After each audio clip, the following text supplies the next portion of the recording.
창조절 일곱째 주에 우리에게 주신 하나님의 말씀 받들겠습니다. 구약 사무엘상서 8장 10절에서 22절의 말씀입니다. 주님의 말씀입니다. 사무엘은 왕을 세워달라고 요구하는 백성들에게 주님께서 하신 모든 말씀을 그대로 전하였다. 당신들을 다스릴 왕의 권한은 이러합니다. 그는 당신들의 아들들을 데려다가 그의 병거와 말을 다루는 일을 시키고 병거 앞에서 달리게 할 것입니다. 그는 당신들의 아들들을 천부장과 오십부장으로 임명하기도 하고 왕의 밭을 갈게도 하고 곡식을 거두어 드리게도 하고 무기와 병거의 장비도 만들게 할 것입니다. 그는 당신들의 딸들을 데려다가 향유도 만들게 하고 요리도 시키고 빵도 굽게 할 것입니다. 그는 당신들의 밭과 포도원과 올리브밭에서 가장 좋은 것을 가져다가 왕의 신하들에게 줄 것이며 당신들이 둔 곡식과 포도에서도 열의 하나를 거두어 왕의 관리들과 신하들에게 줄 것입니다. 그는 당신들의 남종들과 여종들과 가장 뛰어난 젊은이들과 나귀들을 끌어다가 왕의 일을 시킬 것입니다. 그는 또 당신들의 때 가운데서 열의 하나를 거두어 갈 것이며 마침내 당신들까지 왕의 종이 될 것입니다. 그때에야 당신들이 스스로 택한 왕 때문에 울부짖을 터이지만 그때에 주님께서는 당신들의 기도에 응답하지 않으실 것입니다. 이렇게 일러 주어도 백성은 사무엘의 말을 듣지 않고 말하였다. 그렇지 않습니다. 우리에게도 왕이 있어야 되겠습니다. 우리도 모든 이방 나라들처럼 우리의 왕이 우리를 다스리며 그 왕이 우리를 이끌고 나가서 전쟁에서 싸워야 할 것입니다. 사무엘의 백성의 모든 말을 듣고 나서 주님께서 들으시도록 다 아뢰니 주님께서 사무엘에게 말씀하셨다. 너는 그들의 말을 받아들여서 그들에게 왕을 세워주어라. 그래서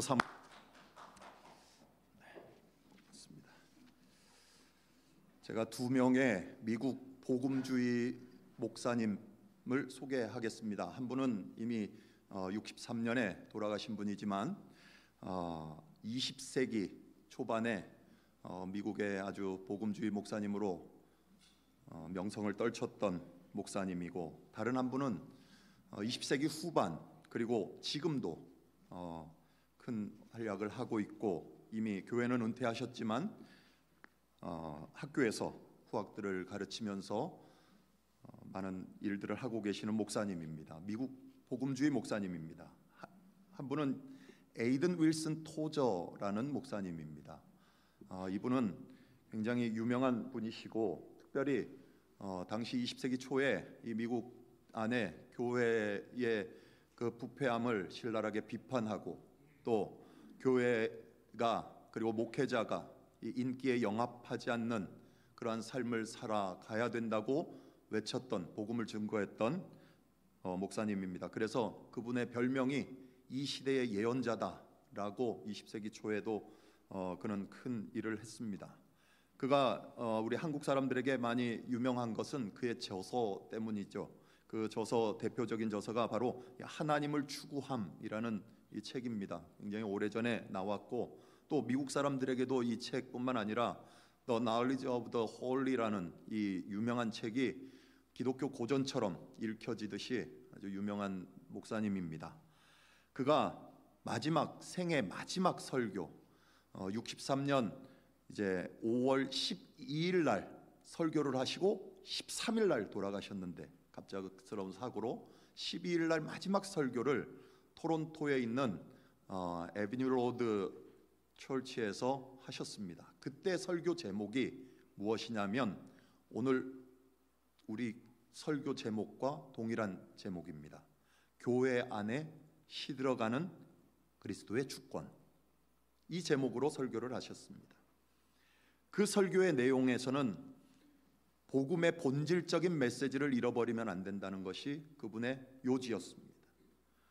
교회를 향하여서 분명하게 본인의 복음을, 믿음을, 불같은 믿음을, 복음의 선포에 대해서 열정을 쉽게 끄지 않고 선포했습니다.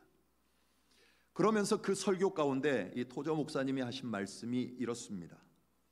교회는 위로를 찾는 곳이 아니라 구원을 주는 복음을 듣는 곳이다. 물론 교회 안에서 위로를 얻고 평안을 얻습니다. 그러나 그 위로와 평안이 복음을 근거하지 않으면 안 된다는 겁니다. 복음을 듣고 복음 안에 있는 참된 위로와 평안을 얻어야 된다. 복음의 핵심입니다.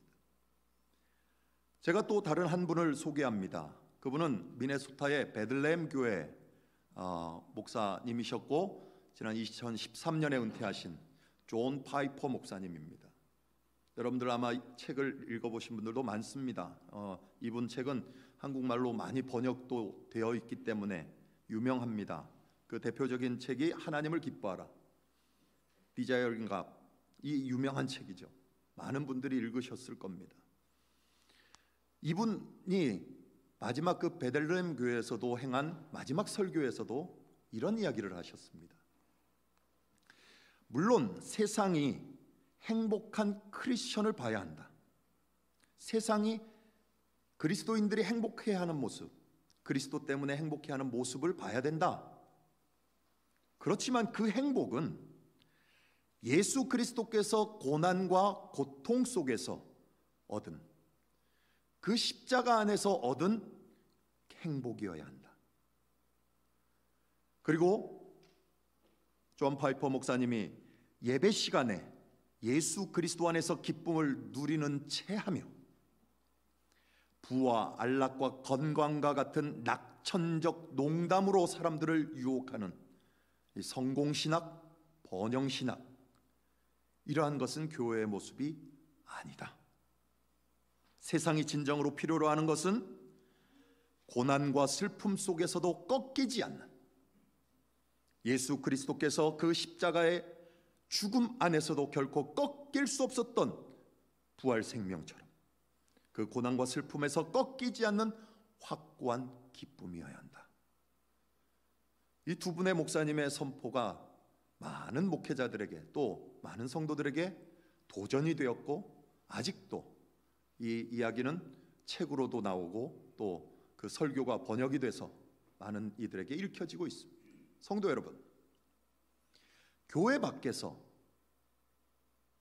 그리스도의 주권이 이야기되지 않습니다. 교회 밖에서는.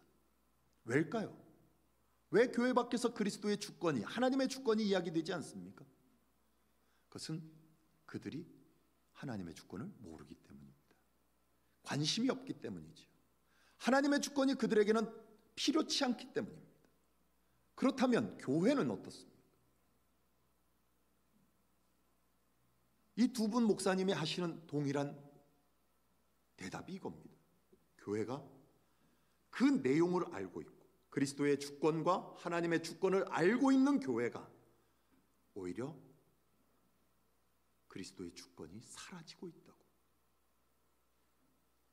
교회는 그것을 세우려고 힘쓰기보다는 그것과는 아무 관계없는 것으로 힘을 쓰고 싸우고 투쟁하고 열심을 낸다는 겁니다. 그 이유가 뭐겠습니까? 오늘 우리가 함께 읽은 사무엘상 8장 이 이야기, 그 안에서 그 문제가 분명하게 드러나고 있습니다. 거기에 대한 도전이 주어지고 있습니다. 오늘 우리가 함께 읽은 사무엘상 8장의 말씀, 이 말씀은 이스라엘 백성들이 자기들, 즉 자신들 백성들, 자신들의 나라를 다스릴 왕을 세워달라고, 또 자신들이 섬길 수 있는 왕을 세워달라고 사무엘에게 가서 요청하고 있는 내용입니다. 죄송합니다.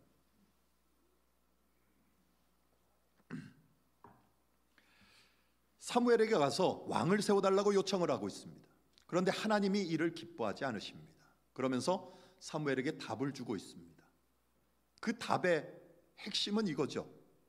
너희가 요구하는 왕, 너희가 세울 왕, 너희의 왕은 너희를 유익하게 하기보다는 오히려 자기를 의롭게 하고 자기를 위해서 존재하고 자신의 그 자리를 지키기 위해서 너희를 오히려 부리는 왕이 될 것이다.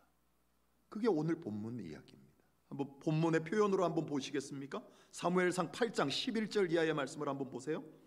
당신들을 다스릴 왕의 권한은 이러합니다. 그는 당신들의 아들들을 데려다가 그의 병거와 말을 다루는 일을 시키고 병거 앞에서 달리게 할 거랍니다. 아들들을 데려다가, 또 그 아들들을 데려다가 12절 뭐라고 합니까? 천부장과 50부장으로 임명하기도 합니다. 세우기도 합니다. 그런데 그들을 무엇에 쓰나 보십시오.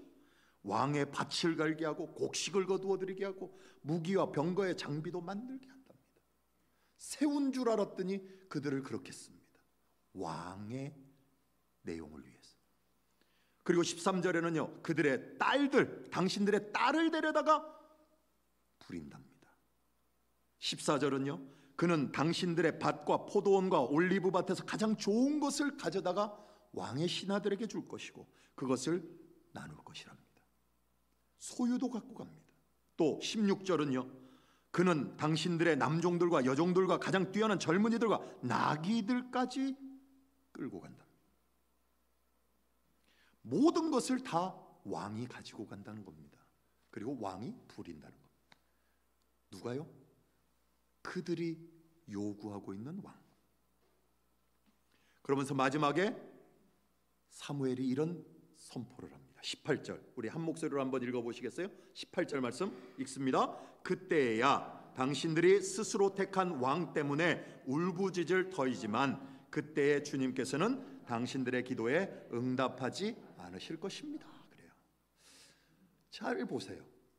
지금 이스라엘 백성들은 누구에게 왕을 세워달라고 요구하고 있죠? 하나님에게 요구합니다. 그런데 그들이 정작 필요한 것은 누굽니까? 하나님이 아니라 우리의 왕이라는 겁니다. 그리고 또 그 왕이 그렇게 했을 때 울부짖으면 또 누구에게 와요? 왕에게가 아니라 하나님에게 온다. 아이러니 아닙니까? 뭔가 이상하지 않습니까? 그렇다면 왜 이스라엘 백성들은 우리의 왕, 자신들의 왕을 세워달라고 요구하는 겁니까? 그 이유는 아주 분명해요. 오늘 본문에 그렇게 나와 있죠. 20절 말씀에 뭐라고 되어 있습니까? 사무엘상 8장 20절, 우리도 모든 이방 나라들처럼 우리의 왕이 우리를 다스리며 그 왕이 우리를 이끌고 나가서 전쟁에서 싸워야 한답니다. 이스라엘은 다른 민족과 구별된 자들이죠. 어떤 부분에서 구별된 자들입니까? 하나님의 백성으로서의 구별됨입니다. 하나님을 섬기는 자로서의 구별됨입니다. 하나님을 하나님 되게 섬기고 하나님의 백성으로서 철저히 거룩하여 구별된 자들입니다. 그것은 자신들의 조상들이 이미 받은 약속이었고 그들은 그 약속 그대로 지금 이스라엘이라는 나라를 이루고 사는 겁니다. 하나님의 구원을 받은 이스라엘 된 모습, 본 모습, 이스라엘로 지정받고 이스라엘로 세움받은 진짜 정체성, 그 본 모습이 그겁니다. 그런데 저들은 다른 나라처럼, 이방 나라처럼 왕을 세워달랍니다. 그렇게 되고 싶답니다. 하나님을 모시고 하나님의 나라와 하나님의 백성으로서 사는 자들, 그리고 하나님이 없는 민족들, 그들과의 구별이 이스라엘만이 갖고 있는 정체성을 갖는 것이었는데 그것을 포기하겠다는 겁니다. 우린 이스라엘로 안 살겠습니다. 이름은 이스라엘이지만 그 이스라엘이 된 그 이유와 목적과 관계없이 살겠습니다. 우리는 이러한 일들을 이스라엘의 역사 안에서 다 봅니다. 구약이 그렇습니다. 신약도 그렇습니다. 이스라엘 백성들의 삶의 내용이 그렇습니다. 제가 이스라엘이라는 나라를 폄하하기 위해서 유대인들을 그렇게 폄하하기 위해서 하는 이야기가 아닙니다. 그렇게 들릴 수도 있을 겁니다. 그러나 이런 이스라엘의 역사를 통해서 저들의 신앙의 실패는 분명합니다. 분명했습니다. 앞에서 이야기했던 것처럼 교회 안에서도 기독교 신앙 안에서도 우리의 모습이 그렇다는 것, 이거는 도전 받지 않을 수가 없습니다. 왜 그 두 분의 목사님뿐만 아니라 많은 목사님들이 그런 이야기를 했을까요? 왜 지금도 수많은 목회자들이 복음에 복음된 이야기를 해야만 할까요? 그 이유는 바로 이것 때문입니다. 어느 시대나 역사나 나라 가운데 기독교 신자들이 갖고 있는 문제가 바로 이 문제입니다. 하나님을 알고 하나님을 믿는 신앙을 가지고도 늘 세상에서 지고 살기 때문에 그 세상처럼 이기고 싶고 다른 나라, 이방 나라들처럼 승리하고 싶고 잘 살고 싶기 때문에 신앙 하나를 가지고는 살 수 없다는 겁니다. 신앙 하나 갖고는 안 되고 신앙에 덧붙여서 저 이방 사람들이 살아가는 그 모습 그대로 거기에 보태지기를 원하는 거예요. 우리는 신앙을 갖는 이유를 영혼의 문제인 것을 가장 근본적으로 중요하게 인정을 하는 자들입니다. 분명합니다. 그러나 신앙이라는 이름 하나만으로 우리가 살아갈 이 현실은 녹록지 않기 때문에 우리의 실존, 존재, 그 모든 것이 극복되어야 되고 살아내야 되는데 안 된다 이겁니다. 우리의 상황이 어렵고 힘들고 내가 약하기 때문에 그래서 우리는 하나님을 신앙하는 부분 그리고 세상의 현실 가운데 이쪽이냐 저쪽이냐 뭘 선택할까 갈등하는 문제에 늘 봉착하는 겁니다. 아니 좀 더 현실적으로 얘기할까요? 교회 안에서는 하나님을 선택하고 세상 나가서는 세상을 선택하고 좀 더 엄밀하게 엄격하게 얘기할까요? 교회에서도 하나님을 선택하는 듯 하면서 하나님이 아닌 세상을 선택하고 있고 세상에 나가서 더 깊은 세상의 이야기를 속하여 우리는 살아가려고 애를 씁니다. 아닌 것처럼 표정을 해도 맞습니다. 여러분들 마음 깊은 곳에서 한번 생각을 해보십시오. 그렇다면 성경은 우리에게 무슨 답을 주고 있는 겁니까? 성경은 우리로 하여금 어떻게 살라는 겁니까? 성경이 주는 이 답, 이런 고민 참 어렵습니다. 그런데요, 오늘 본문은 그리고 그 본문이 갖는 배경은요 분명하게 우리에게 이야기를 해주고 있습니다. 이스라엘 백성들이 왕을 세워달라고 했습니다. 우리의 왕을 세워달라고. 그 이유는 이방 나라들처럼 자신들의 부강함을 위해서였습니다. 자신들이 강한 나라가 되고 강한 민족이 되면 세상을 지배할 수 있고 하나님을 전할 수 있고 하나님 믿는 자들의 삶이 어떠함을 드러낼 수 있다고 그들은 자부했던 겁니다. 하나님 믿지 않는 자들이 어떠한지를 그 믿는 강함을 통해서 그렇게 보여줄 수 있다고 생각한 거예요. 하나님을 믿고 하나님의 백성으로 살아가는 이스라엘, 그들은 홍해를 건넜습니다.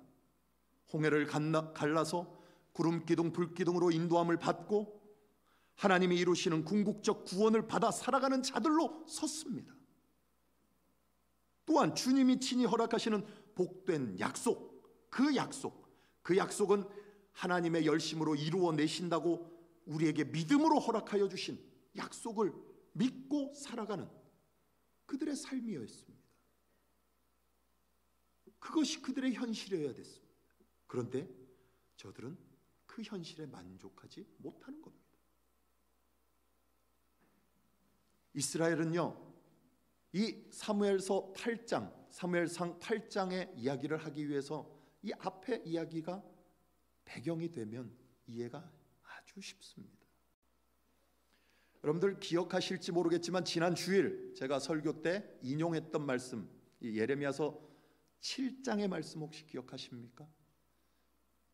예레미야를 통해서 성전 문 앞에 서서 제사 드리러 오는 이스라엘 백성들을 향해서 이것이 주님의 성전이다, 주님의 성전이다, 주님의 성전이다 라고 하는 거짓말을 믿지 말라고 선포하라고 했었죠. 그러면서 한마디를 덧붙였어요. 실로의 일을 기억하라고 그랬습니다. 실로의 일을. 실로가 어떤 일이 있었길래 그것이 바로 오늘 사무엘상 8장 앞에인 4장에 가면 나타나는 사건입니다.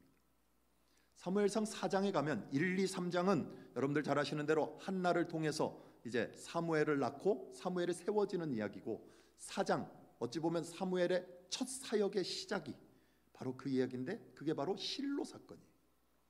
실로 사건은 블레셋과 전투하는 자리입니다.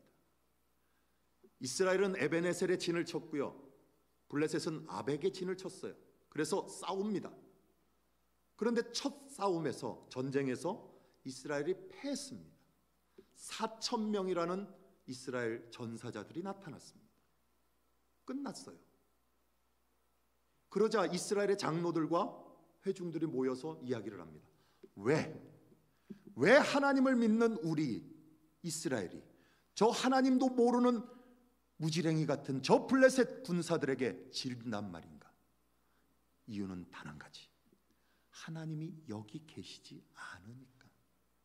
그래서 그들은 실로라는 곳에 하나님의 언약궤가 있는데, 그 하나님을 이곳 에베네셀과 아벡에 모시고 오면 이곳에 하나님이 계셔서 우리는 승리할 거라고 장담을 합니다.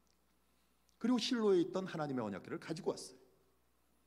그러자 블레셋이 난리가 났습니다. 야, 이스라엘이 난리가 났다. 저들의 신 여호와라고 하는 신이 저들의 진영에 들어왔다. 우리는 끝났다.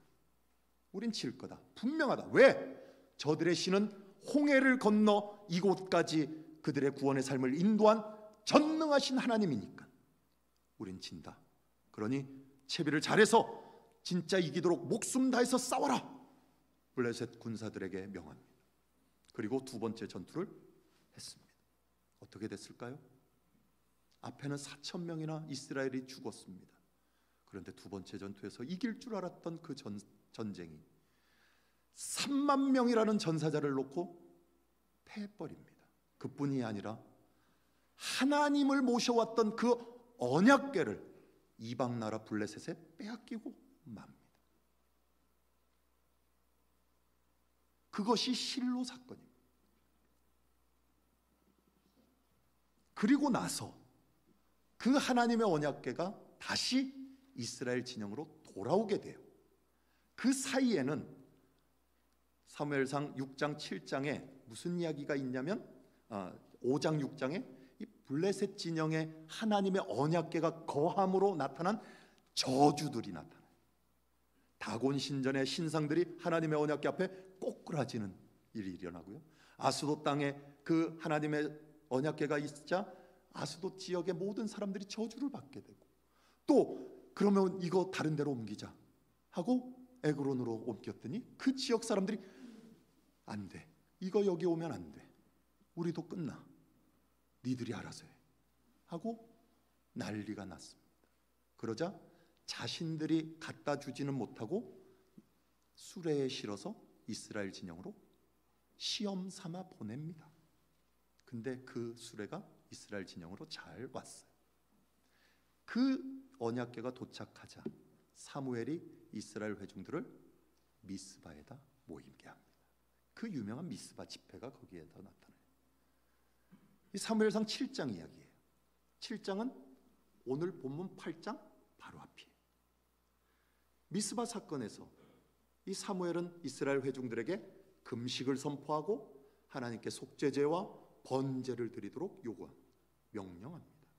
그 이야기를 잠깐 보시면 이래요. 성경 한번 보실까요? 사무엘상 7장 3절 이하의 말씀을 한번 보세요. 3절부터 6절. 사무엘이 이스라엘 온 족속에게 말하였다. 여러분이 온전한 마음으로 주님께 돌아오려거든 이방의 신들과 아스다롯 여신상들을 없애버리고 주님께만 마음을 두고 그만을 섬기십시오. 그러면 주님께서 여러분을 블레셋 사람의 손에서 건져주실 것입니다. 이 말을 듣고 이스라엘 자손이 바알과 종일을 금식하였다. 그리고 거기에서 우리가 주님을 거역하여 죄를 지었습니다 하고 고백하였다.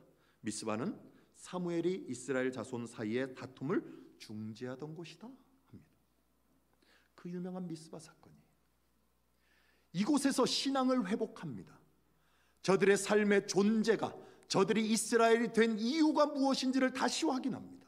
그래서 하나님만 섬기겠다고 제사합니다. 금식합니다. 회개합니다. 그리고 하나님의 하나님 되심을 섬길 이스라엘이라는 백성으로서의 삶을 그곳에서 결단합니다. 그랬다는 것, 즉 미스바, 하나님만이 저들의 하나님이 되는 겁니다. 모든 주권이 오직 하나님께 있음을 고백하는 자리입니다. 그들의 왕은 오직 하나님 외에는 없다는 고백입니다. 선언입니다. 거기에서 다툼을 중지했어요. 누가? 사무엘이. 이 다툼이 어떤 다툼입니까? 블레셋과의 전투입니까? 아니죠. 하나님과의 다툼, 즉 하나님과의 관계를 회복시켰습니다. 누가 우리의 주권자인지를 분명히 알게 했습니다. 그분만이 우리의 왕이 된다는 것을 알게 했고, 그분 앞에 우리는 두려운 대상으로, 하나님을 섬겨야 되는 대상으로 분명하게 서야 되는 것이 이스라엘이요, 구원받은 자라는 것을 분명하게 헌신했습니다. 그런데도 불구하고 그게 7장 이야기입니다. 그런데 8장에 오자마자 그들은 사무엘에게 와서 하나님께 우리의 왕을 세워달라고 요구하는 겁니다. 아까 좀 전에 이야기했던 것처럼 저들은 하나님 앞에 자신들의 왕을 요구하고 있습니다. 그걸 압니다.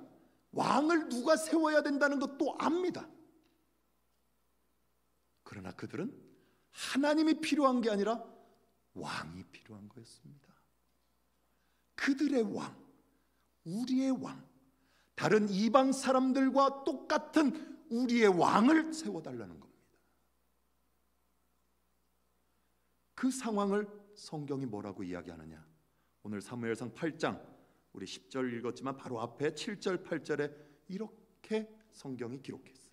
우리 함께 한번 읽어보시겠어요? 7절 8절. 주님께서 사무엘에게 말씀하셨다. 백성이 너에게 한 말을 다 들어주어라. 그들이 너를 버린 것이 아니라 나를 버려서 자기들의 왕이 되지 못하게 한 것이다. 그들은 내가 이집트에서 데리고 올라온 날부터 오늘까지 하는 일마다 그렇게 하여 나를 버리고 다른 신들을 섬기더니 너에게도 그렇게 하고 있다. 그럽니다. 이스라엘 백성이 하나님을 자신들의 왕이 되지 못하게 하는 거예요. 그 말은 무슨 말인지 아십니까? 하나님이 우리의 왕이 되지 말라는 것은 자기들, 즉 하나님의 피조물들인 자신들이 절대적 주권을 갖겠다는 겁니다. 자신들이 하나님의 주권을 빼앗겠다는 겁니다. 왕의 통치에 대한 부정이 아닙니다. 절대적 주권이 우리에게 있음을 확인시켜 주십시오. 하나님께 요구하는 겁니다. 피조물이 절대적 주권을 갖는다는 것은요, 결국 우상숭배입니다. 결국 그 결말은 파멸입니다. 하나님은 결코 그것을 용납지 않으십니다. 이스라엘 백성이 하나님을 왕으로 절대적 주권이 오직 하나님께 있다는 것을 아는 것, 그것은 오직 하나님만 통치하실 수 있고 하나님만이 우리의 절대자인 것을 확인하고 우리는 그분의 왕의 백성으로, 종으로 하나님만을 섬기고 살겠습니다. 7장 미스바에서 확인했던 그 신앙의 삶을 살아야 되는 거였습니다. 문제는 하나님의 통치가 자신들의 손에 잡히지 않기 때문에, 자신들의 요구와 자신들의 내용으로 확인되지 않기 때문에, 예수를 믿어도 예수 그리스도를 통해서 주시는 생명, 평강, 축복이, 기쁨이 세상에 줄 수 없는 것들이 우리에게 있다고 약속하셨는데 손에 안 잡히니까 수고하고 무거운 짐진 자들아 다 내게로 오라고 주님 말씀하셔서 그 앞에 와서 짐을 내려놓은 듯 한데 아직도 내 어깨에는 무언가가 무거워서 당신은 이것만 맡으시고 이 짐을 져줄 사람, 다른 대상을 찾는, 이게 바로 이스라엘이요, 오늘 우리의 모습 아닐까요?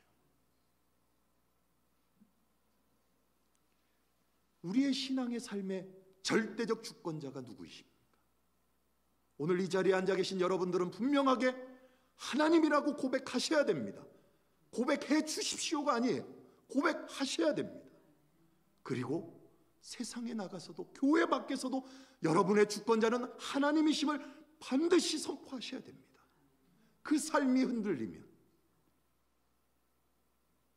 그 삶이 뒤죽박죽되면 결국 교회에 와서도 하나님인 듯한 세상을 선택할 것이고, 세상에 나가선 더더욱이 세상의 깊은 것을, 더 좋은 것을 선택하고 말 것입니다. 그렇다면 우리는 이 말씀에서 무슨 교훈을 얻어야 됩니까? 성경에서 답을 찾아보십시다. 이스라엘의 왕의 역사, 여러분들은 언제로 보십니까? 바로 사무엘 시대에 사울이 초대 왕일 것 같지만 성경에는 한 번 그 전에 이스라엘의 왕이 세워지는 역사를 기록합니다. 그게 언제냐면 바로 사무엘서 바로 앞인 사사 시대입니다. 사사 시대의 사사들 중에 여러분들 제일 유명한 사사 이름대라고 하면 10이면 9.9은 다 이 사람을 댈 겁니다. 누구요? 기드온. 기드온이라는 사사를 분명히 댈 거예요. 그 기드온은 300명의 용사를 가지고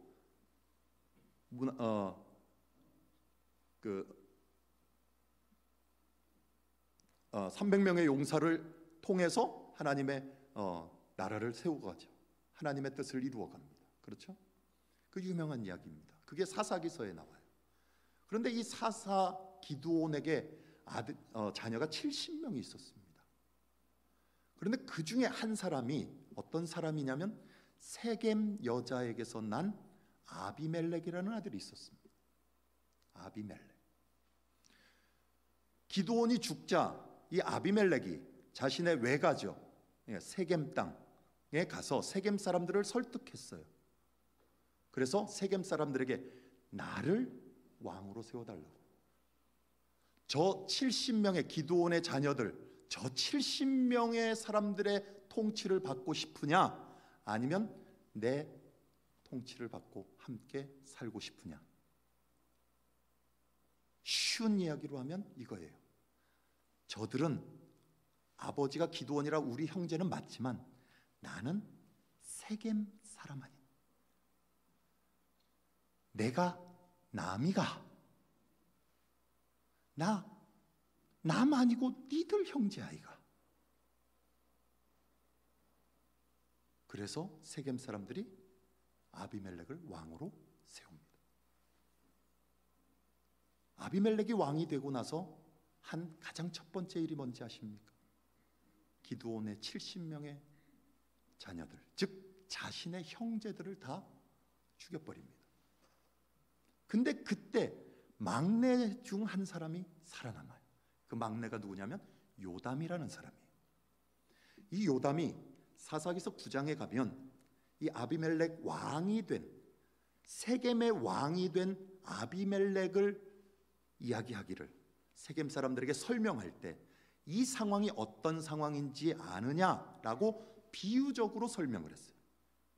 예화를 들어서. 그 비유가 아주 유명한 요담의 예화예요.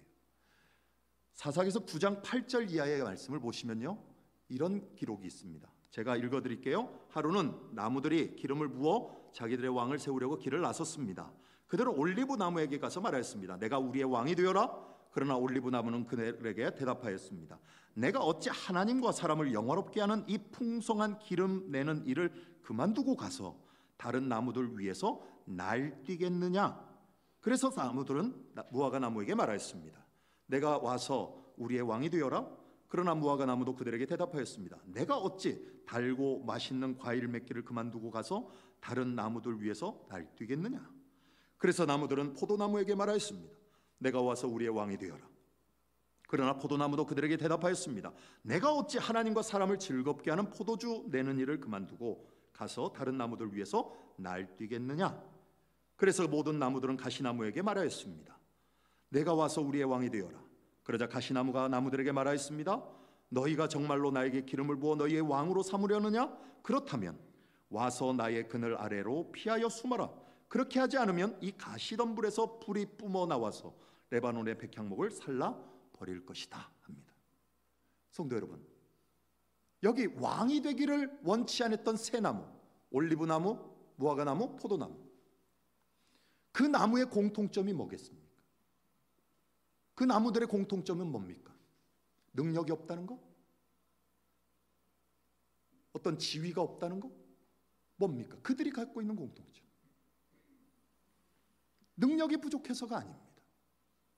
그들은 그들 자신, 그 존재가 외형적인, 그래서 다른 사람들 앞에서 날뛰는 것.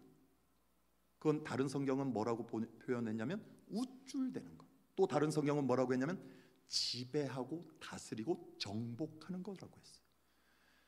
그들은 자기 자신들이 날뛰고 우쭐대고 지배하고 장악하는 것이 자신들의 모습이 아니라는 것을 안 겁니다. 외형적으로 그런 힘을 발휘하는 것이 나무로, 올리브나무로, 포도나무로, 무화과나무로 선 것이 아니라 창조주 하나님이 자신들을 지어낸 이유는, 자신들이 그 나무로 존재하는 이유는 그들 내면 안에서 올리브나무는 기름을 내는 일이고, 무화과나무는 달고 맛있는 열매를 맺는 일이고, 포도나무는 포도주를 생산해내는 그 일이 그들의 삶의 목적이고 그들이 지음받은 목표였고 창조주의 뜻이었다는 것을 발견한 겁니다. 자기 자신이 피조물이라는 것을 아는 겁니다. 생명으로 창조되어서, 그래서 자신들의 창조주는 오직 하나님밖에 없다는 것을, 자신들의 주권은 오직 하나님 손에 달려 있다는 것을 그들은 알았기 때문에 거절할 수 있었던 겁니다. 그러나 가시나무는 그렇지 않았습니다. 기독교 신앙은요, 결코 잘난치 하는 게 아닙니다. 우쭐대는 게 아닙니다. 날뛰는 게 아닙니다.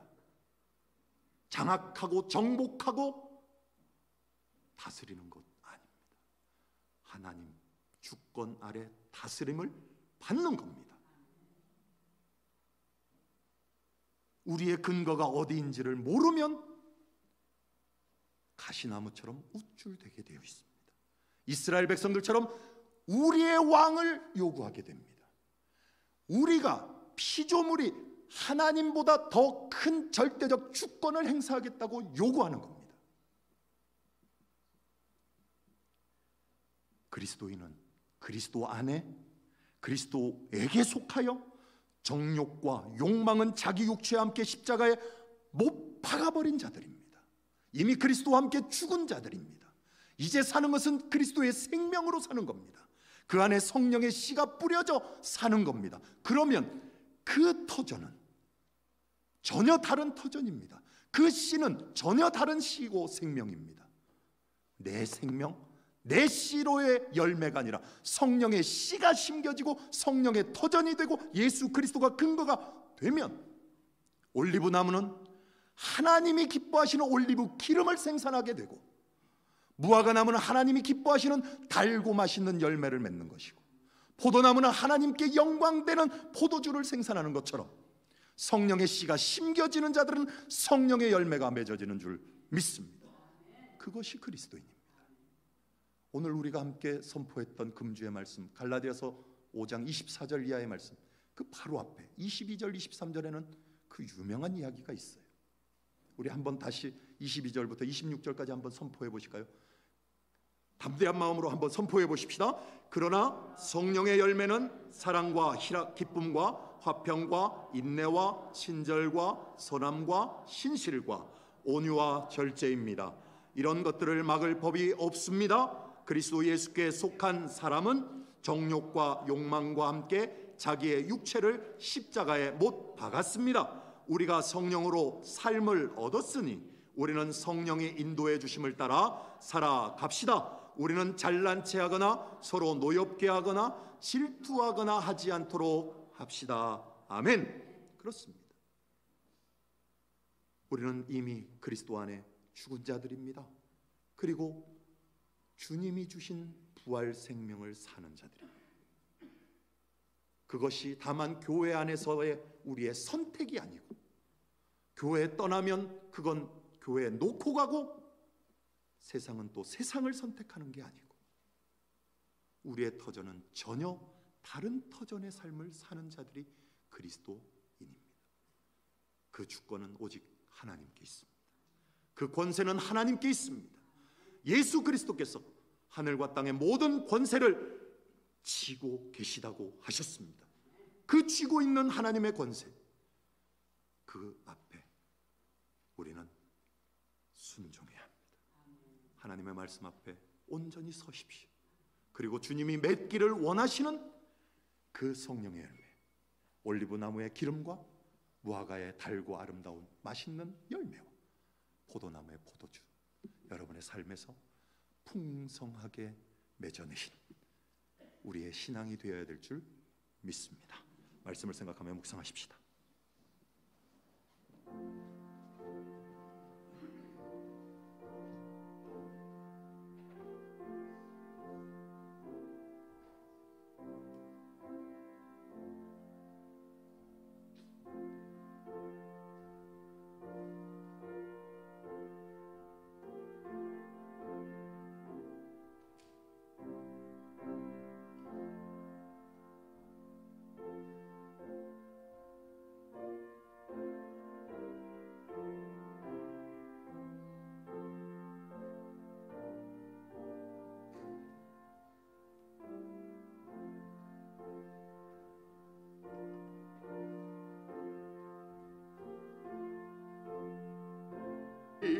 너는 가서 주의 복음 전하라. 주가 너 항상 지키리라.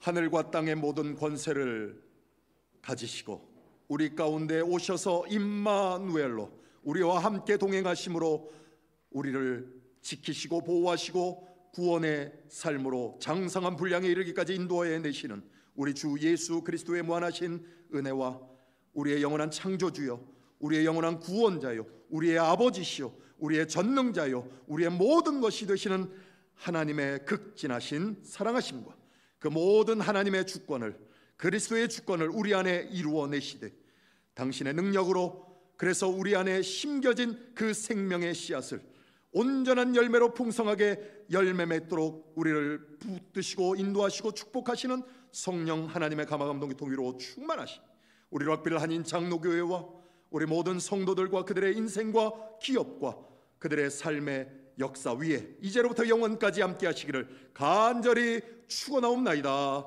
아멘.